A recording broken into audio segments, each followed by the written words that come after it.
Hi viewers, welcome to my channel. ఈ వీడియోలో మనం మెయిన్గా మాట్లాడబోయే విషయం ఏంటంటే AP deputy CM Pawan Kalyan నిన్న mega teachers and parents meeting కింద రాష్ట్ర వ్యాప్తంగా కొన్ని సభలు కండక్ట్ చేయడం జరిగింది. ఈ నేపథ్యంలోనే AP deputy CM Pawan Kalyan అయితే కడప జిల్లాలోని కడప మున్సిపల్ హై స్కూల్కి అయితే ఆయన విజిట్ చేయడం జరిగింది. అయితే అక్కడ ఉన్న పరిస్థితులు చూసి అక్కడ ఉన్న సమస్యలన్నీ కూడా తెలుసుకున్న తర్వాత ఆయన ఒక మాట అన్నారు.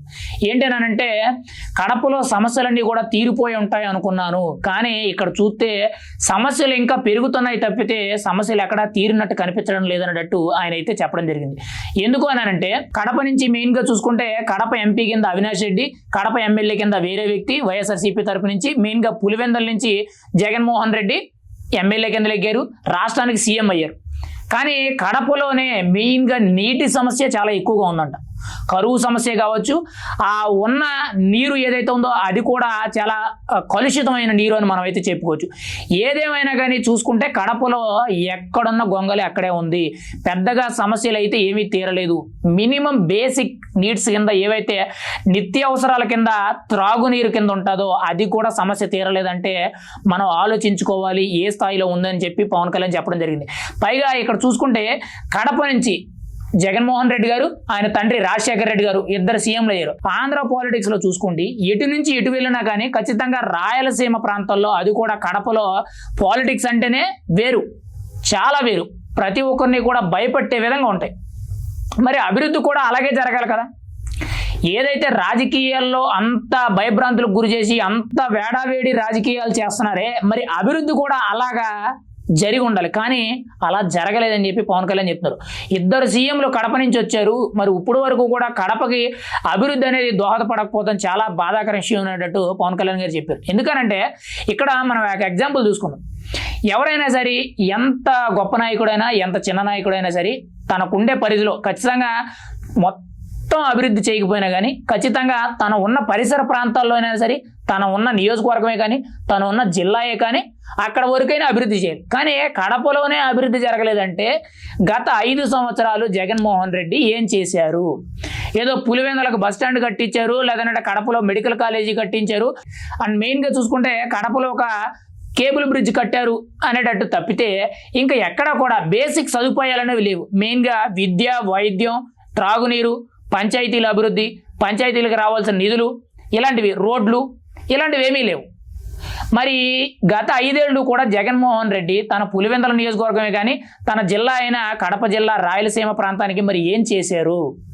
ఆయన ఈరోజు చూసుకుంటే గతంలో ఆయన ఆస్తులు ఒక 1000 కోట్లు ఉంటే ఇప్పుడు అవి 10,000 కోట్లు అయినాయని మనం చెప్పుకోవచ్చు. ఒక ఎగ్జాంపుల్గా చూసుకుంటే అంత పెరిగినాయి. గతంలో ఆయన ఆస్తి విలువ లెక్కలు అనేవి ఎంత చెప్పారని మనకు అయితే అంత ఐడియా లేదు, కానీ గతంతో పోల్చుకుంటే 10 రెట్లు ఆయన ఆస్తి విలువలు పెరిగినాయి.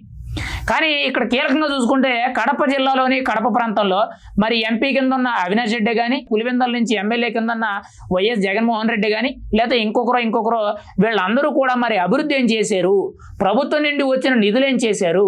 మెయిన్గా కడపలో ఇప్పుడు నీటి సమస్య అనేది చాలా పెద్ద ఎత్తున ఉందండి. ఆ ఉద్దాన కిడ్నీ సమస్య ఏదైతే ఉందో సేమ్ అదే విధంగా కడపలో కూడా అలా కలుషితమైన నీరు తాగడం వల్ల కిడ్నీ బాధితులందరూ రోజు రోజుకి కూడా ఎక్కువైపోతున్నారని చెప్తున్నారు.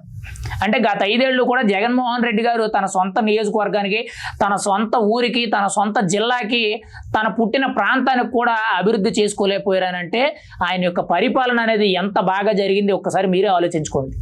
ఎందుకనంటే ఈరోజు మనం ఏదో చెప్పుకుంటున్నామని కాదు, పూర్తిగా వాస్తవాల్లోకి వెళ్ళి రియాలిటీలోకి వెళ్ళి చూస్తే ప్రతి ఒక్కటి కూడా తెలుస్తుంది.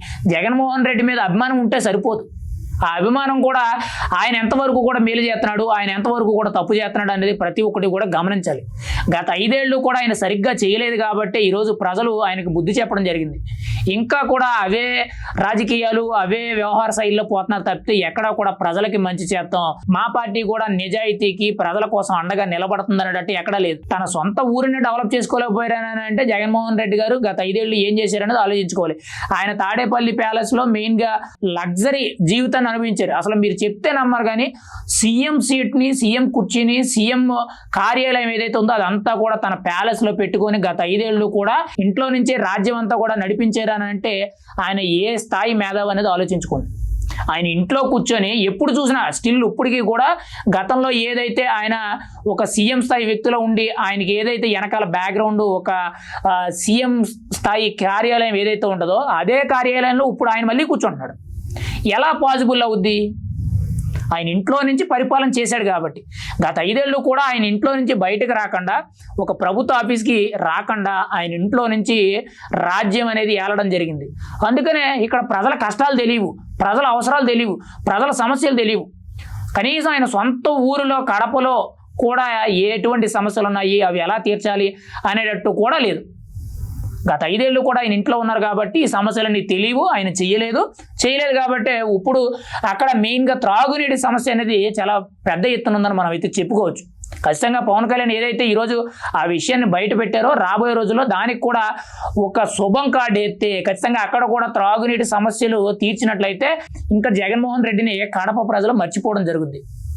ఖచ్చితంగా జరుగుద్ది. ఎందుకంటే ఆయన చేయలేదు, ఒకవేళ ఈయన చేసి చూపించాడనంటే మాత్రం ఖచ్చితంగా ప్రజలు అనేవాళ్ళు ఆలోచించారు కాబట్టి ఈరోజు జగన్మోహన్ రెడ్డిని ఓడించారు. అది మాత్రం వాస్తవం. మరి రాబోయే రోజుల్లో పవన్ కళ్యాణ్ ఈ విషయం మీద ఏ విధంగా స్పందిస్తారు, ఖచ్చితంగా ఎక్కడ ఉన్న నీటి సమస్యను కూడా ఆయన సాల్వ్ చేస్తారా లేదని చూడాలి. 100కి 100% ఆయన ఆ సమస్య పరిష్కారం చేసే దిశగా అడుగులు వేస్తారని చెప్పి మనకి చాలా క్లియర్గా తెలుస్తుంది.